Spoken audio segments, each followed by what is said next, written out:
Shalom. Welcome back. Here we are again with Hebrew literacy, our directed Hebrew immersion in Exodus chapter 29, starting with verse 3 today. If you want to do the reading for Sukkot Chol HaMoed, day 4, it's very similar to what we did yesterday, so I was thinking I probably won't do it here. It's Numbers 29, verse 26 through 34.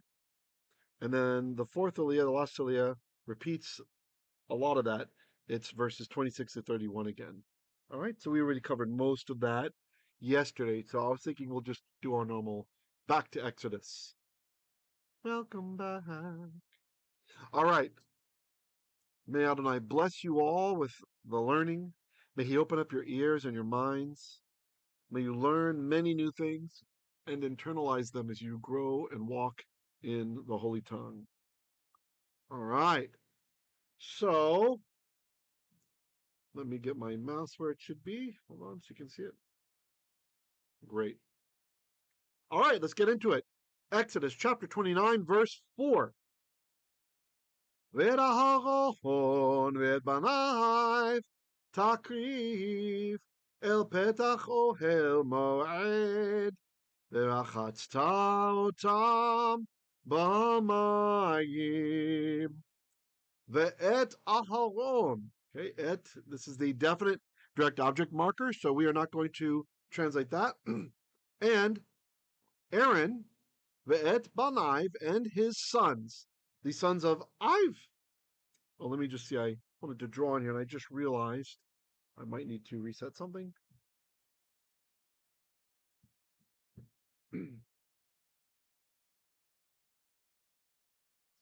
All right, got it fixed. Banaiv. So that's banim, sons. We drop the mem. That's why it's in a construct. You see my blue box there? That is all about the construct state. And the vav at the end.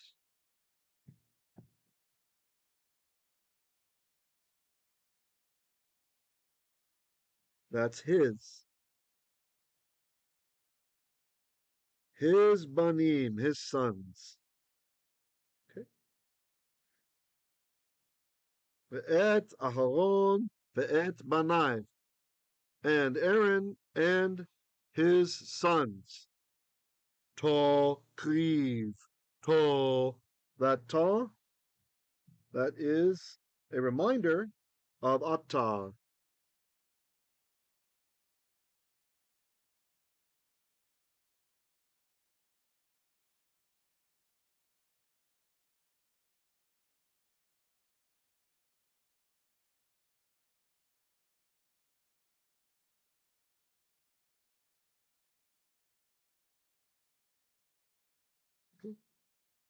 From the word otam.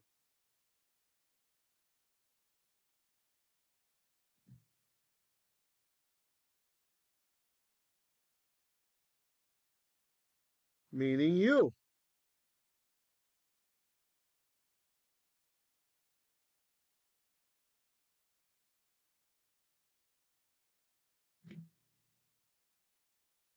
You. So you, ta, not the state. Ta, you. Karav is the verb. Karav is to approach or to draw near. And we have, I'm going to use red just because I already used the cyan.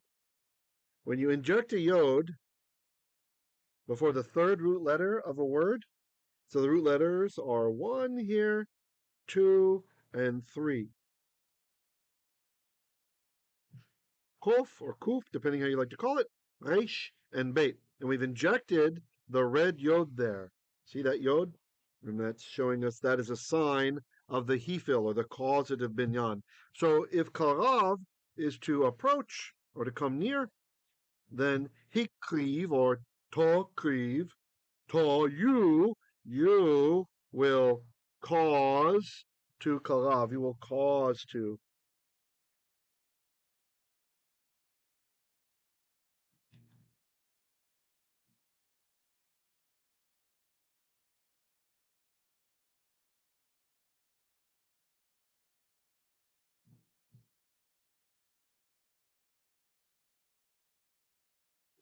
you will cause, because it's hifil, to karav. Karav is to come near. So you will bring near. And in the priestly writings, this oftentimes means to present, like to present an offering or something. Right? In this case, it's the object is actually emphasized. It's over here. So here's our verb.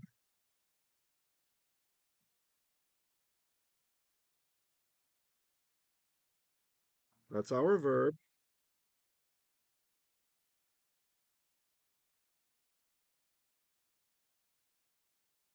And usually we have verb followed by the object, right? But right now, we have the objects are first.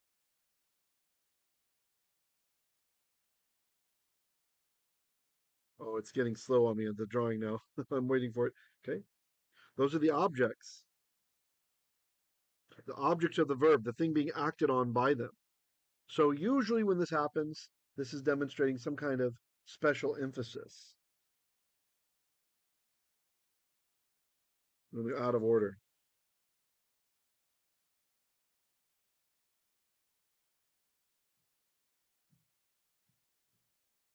Emphasis. Ve'et Aharon ve'et Banaiv.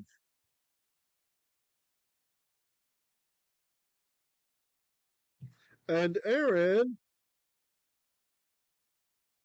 and his sons. Takriv. You shall present, or bring near if you wish to be literal. El, Aleph Lamed El, unto petach, oheil, ma'ed. Now that is a construct chain with 3 words. We're wrapping since it goes around to the next side. Not wrapping like not I guess that's beatboxing, not really rapping, but not like that. Wrapping around with a W. Okay. El, unto petach, entrance of oheil, tent of ma'ed, meeting. And we probably can say the entrance here.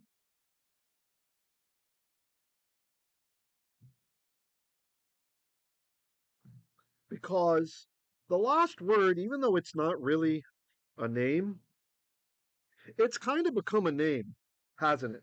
It's kind of treated like a name, right? Everybody knows what Hashem is speaking about, or Moshe Rabbeinu is speaking about, when they talk about the Oheil Moed. Wait, I'm waiting for my drawing to catch up with me, right? So it's kind of like a name. Like you see how I have Aharon in gray, because that's a name? I'm making this last section like a name. When I talk about tent of meeting, we know what I'm talking about. So because of that, it's kind of treated like it's definite, like a name.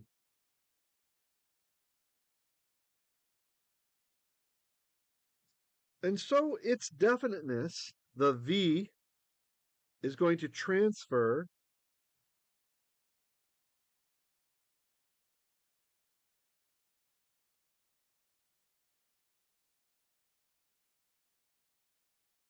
it's very hard to draw when it's catching up with me. To the first word in the construct chain. It's Venus, as I like to call it. So when we translate, take the V and put it here at the front. El, so takriv, takriv, you shall present whom? Et Aharon vet Banaiv. El, unto the petach, the entrance of the tent of meeting. Ohel Mored. Okay. Velakachta.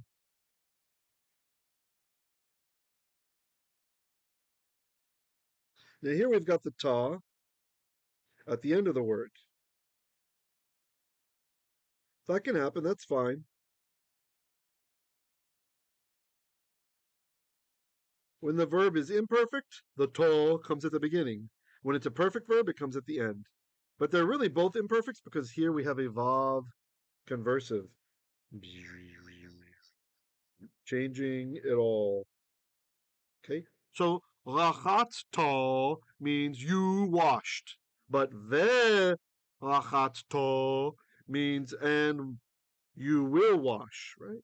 Just like you will present. Takriv. So we changed it with the vav.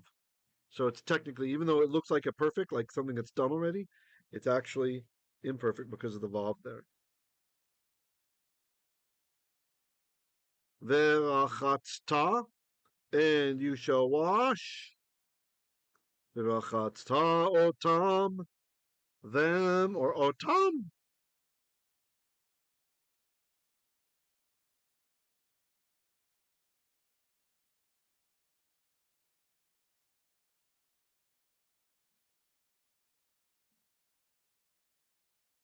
Them, bamayim. Inseparable preposition bait, meaning in. And then we have the and the dagesh, left over from the ancient article hal, meaning oops. No, it doesn't mean oops. Meaning the. So b.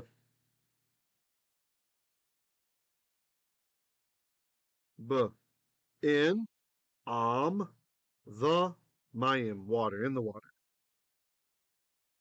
So one more time. Ve'et Aharon ve'et Banaiv takriv. Now, Aaron and his sons you shall present, or bring near to unto petach oheil mועד, the entrance of the tent of meeting. ורחצת, and shall wash you, and you shall wash otam, them, bamayim, in the water. Okay. Going to change slides in just a moment. Here we go. Verse 5. Oh, that's a long one. That might be the last one we do today. Let's see. ולקחת את הבגדים והלבשת את אהרון את הכתונת ואת מעיל האפוד ואת האפוד ואת החושן ועפדת לו בחשב האפוד ולקחת ולקחתו.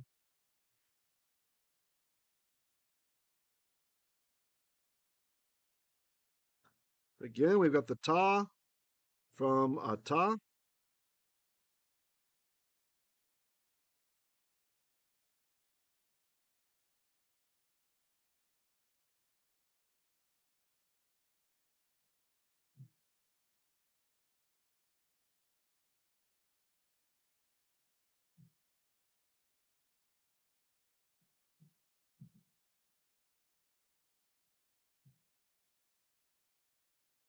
Sorry, the delay in my drawing is messing me up a little bit.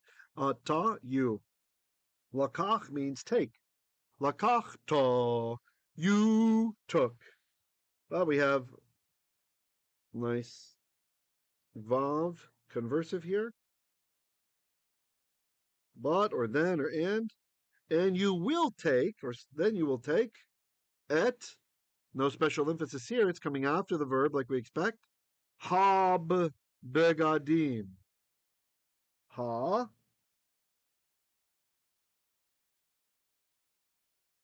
the. From the ancient word for the, hal. The beged means clothing. Begadim is just the plural. The clothing, the clothings. I guess in English we don't really have a plural from that, right? Clothing, it's always just clothing, but Hebrew has the plural. The clothings, the garments, maybe, let's say that. Velakachta et habgadim, and you shall take the garments. Hilbashta. So again, we have the ta at the end.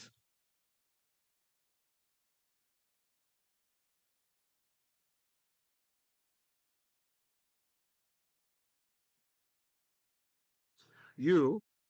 Now the verb is lavash, is to get dressed, to don, but we do have the hifil preformative hey here. Look at that guy. Not to be confused with this one here. That's the definite article, the. This is a preformative for the hifil. So, cause to be clothed. Hilbash ta means you dressed. Et Aharon, you dressed Aaron. But ve hilbash ta means and you shall dress. Or vav conversive. And you, the hilbash ta, and shall dress you. Whom shall you dress? Et Aharon. Okay, you'll dress Aaron. And this word can actually take a double accusative. That means the person being dressed and also what they're being dressed up. So look, you'll notice we have two ets here. This one and this one. So there's two definite direct objects. One is the person being dressed, the whom, Aharon, and next is what he's being dressed with. Hakhutneh. Ha, the,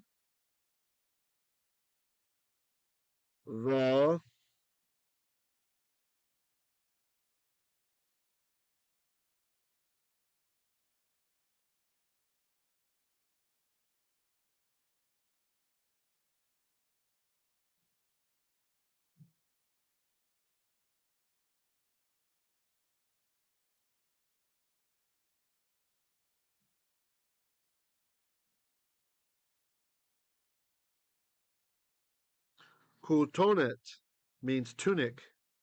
Oh, I just realized it kind of sounds like tunic if you move the letters around. Tunic. Tunic. Just like they got jumbled. So hak, the, kutonet, tunic, the, and, just a normal and, nothing special. Move along. Nothing to see. And 8. So we have another definite direct object marker here. Look, there's 3 for that verb. All these are going back to the verb hilbish over here. That guy. מעיל, eifod. We have a construct chain. How you guys doing, by the way? Everybody doing okay? Give me a shout out in the chat if you need some help or if you're confused.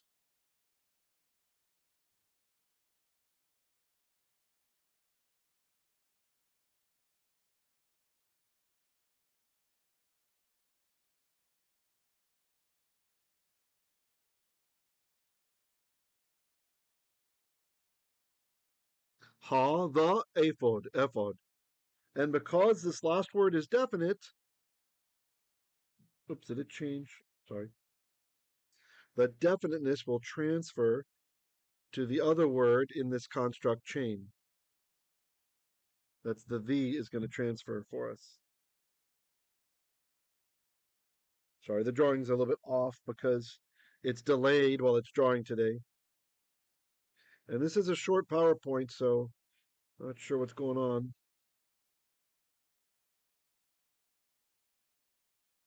So we can say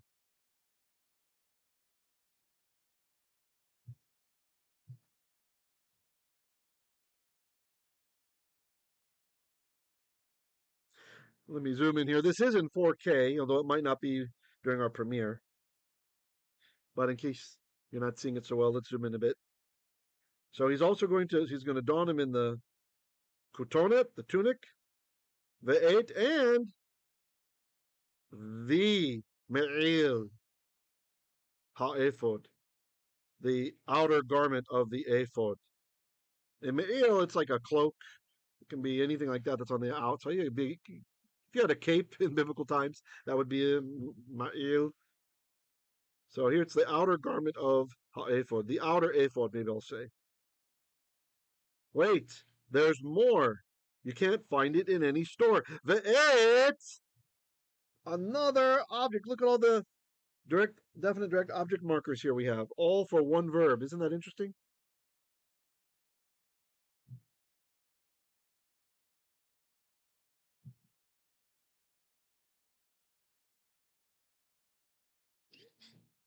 These are all going back to this guy.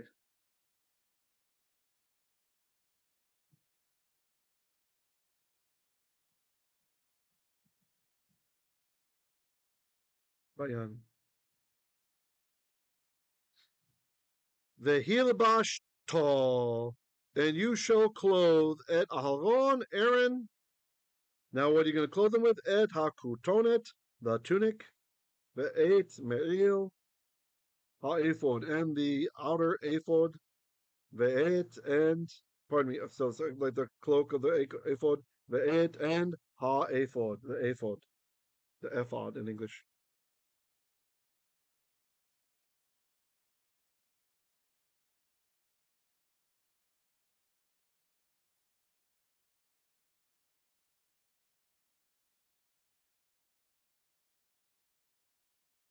And another one, ve'et,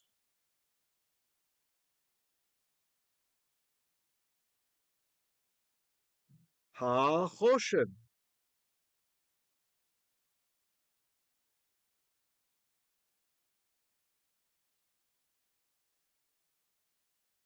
the choshen means breastplate, the breastplate, like the breastplate of righteousness.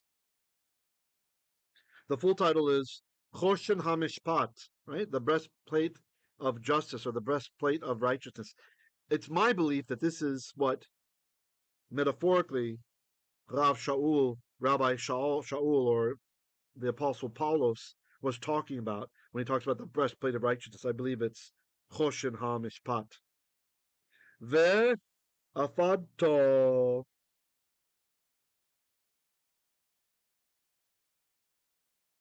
We'll color this one differently. This word only occurs twice in the whole Hebrew Bible, this verb here. The verb is afad. It's related to ephod. It means like to bind it on, or literally to attach the ephod. Afad to would mean you attach the ephod. But we have our vav conversive.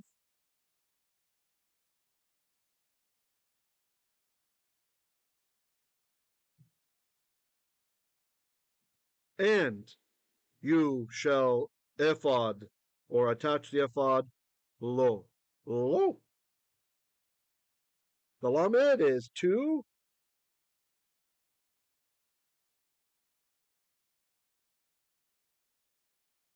Oh, him.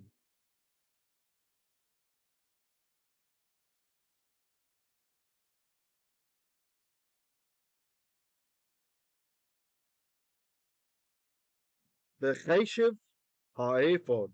So we have a construct chain here.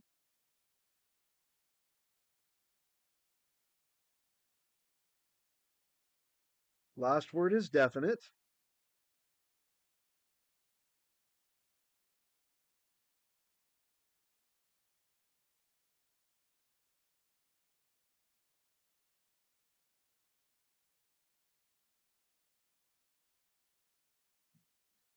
And since the last word is definite, its definiteness will transfer over to the first word in the chain as well, right after this inseparable preposition.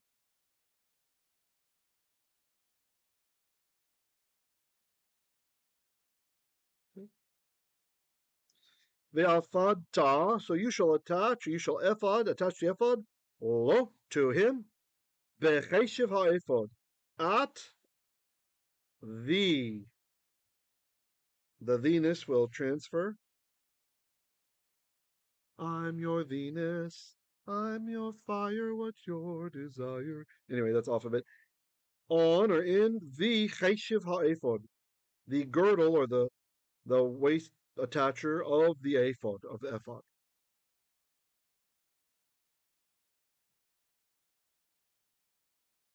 Okay. One more time through. Velakachta, and you shall take et habgadim, the garments, velakachta, and you shall don or dress, put them on, et Aharon, on Aaron, et hakhutneh, the tunic, ve'et מעיל eifod, and the outer cloak of the eifod, ve'et eifod, and the eifod, ve'et hachoshen, and the breastplate, ve'afadta, and you shall ephod them. You shall attach the ephod lo to him. Lo, becheshiv ha'ephod, at the girdle of the ephod. Should we do one more? Let's do one more. Verse 6. V'samta hamitznefet al rosho v'natata et nezel hakodesh al hamitznafet v'samto.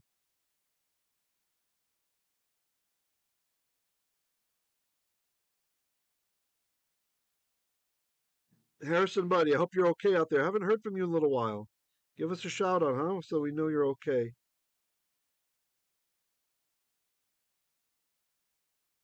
It's not erasing. There we go.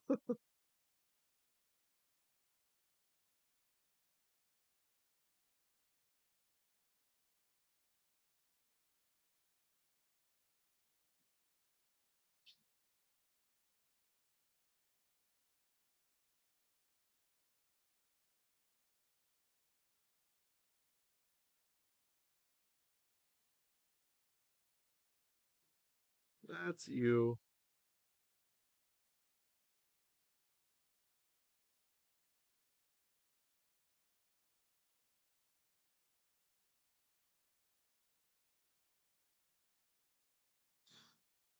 And the verb is seem. The first root letter is the sin, and the third is the mem. The second, which is missing, is a yod.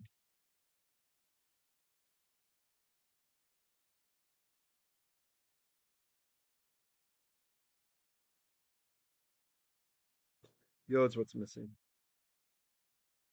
I always knew there was something missing in my life. It was a yod.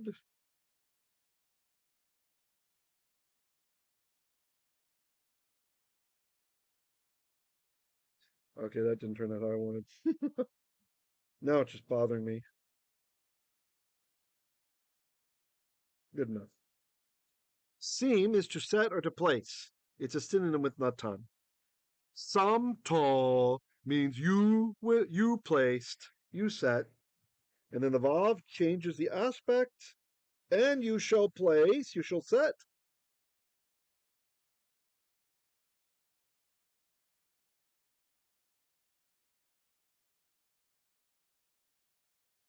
It's not letting me delete that. Fine, whatever. Ha mitznefet. The mitznefet. Who remembers what the mitznefet is? The root is tzanaf, which is like to wrap. It's something you wrap around the head. It's the turban. Mitznefet is a turban.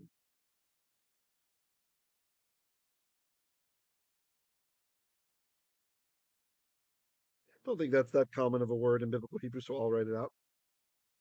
V'samta hamitznefet, and you shall place or set the mitznefet, the turban, al ayin lamed, upon rosho, rosh, oh, the head of oh.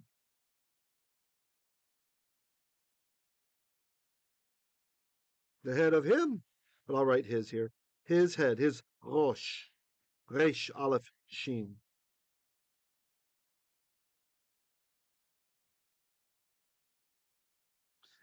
Venatata. Notice we have nice Hebrew parallelism out here. These two words that have intersecting meanings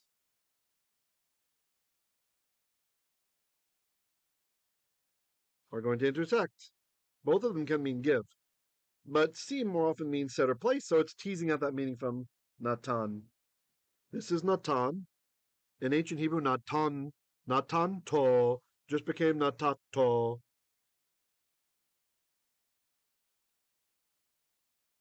I like to explain the ancient Hebrew when I know it, if I find it useful, because I think those kinds of things can work as a mnemonic to help people remember things. I'm not just throwing it out as trivia. There is actually a method to the madness.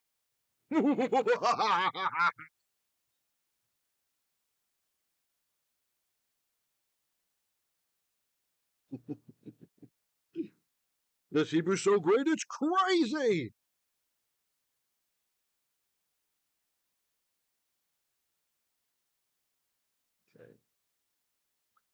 V'samta hamitznefet al rosho, and you shall place the mitznefet upon his head.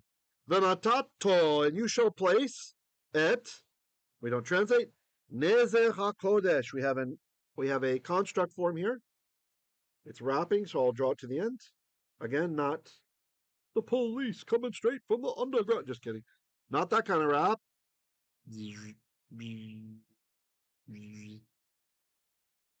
And we have a definite article on the last word. In case you're wondering, you don't have to know this, but when you have a construct chain, all of the words in the chain, no matter how long it is, are considered to be in what's called the construct, right? The construct state, except the very last word. That one has to be in what we call the absolute state. That's why its vowels don't change. Okay? So, because that last one is definite, it will transmit its definiteness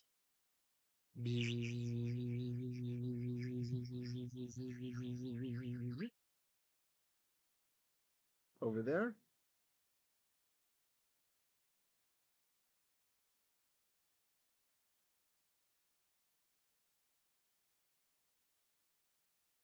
The Nezer HaKodesh.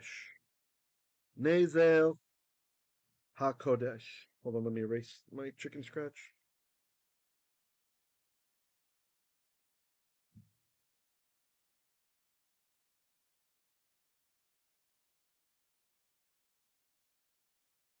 Where is that? Excuse me.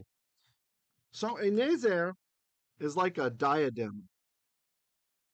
And this Rashi explains that the Nezer HaKodesh, or diadem of the holiness, it comes from a word meaning to consecrate, right? This is also where we get a Nazir. So this is the frontlet upon the headdress.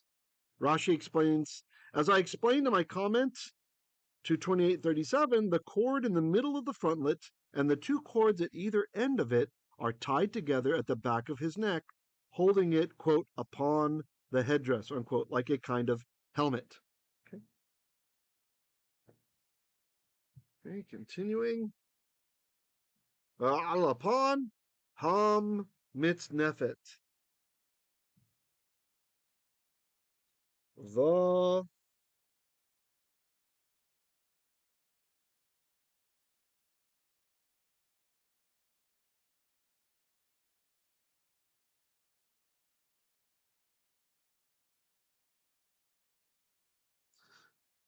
mitznafet. Notice we have, hold on. Mitzneh became mitznah. Right? That is just a function of the saluk, guys.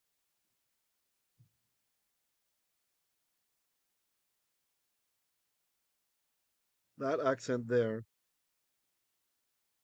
The way that the Masoretes had memorized the text, they hit this last word in a verse so hard that a short vowel like segol will often lengthen to a long vowel like comets.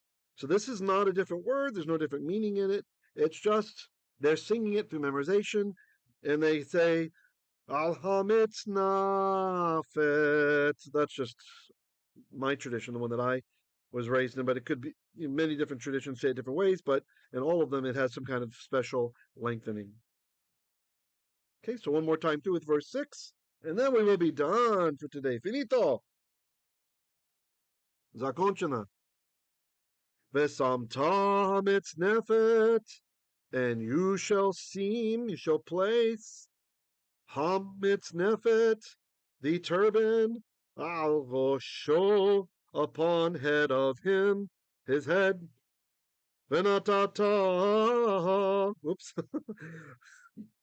Venatata, and you shall place et nezer hakodesh, the diadem of the holiness, al, upon hamitznafet, the turban. Okay, that's it.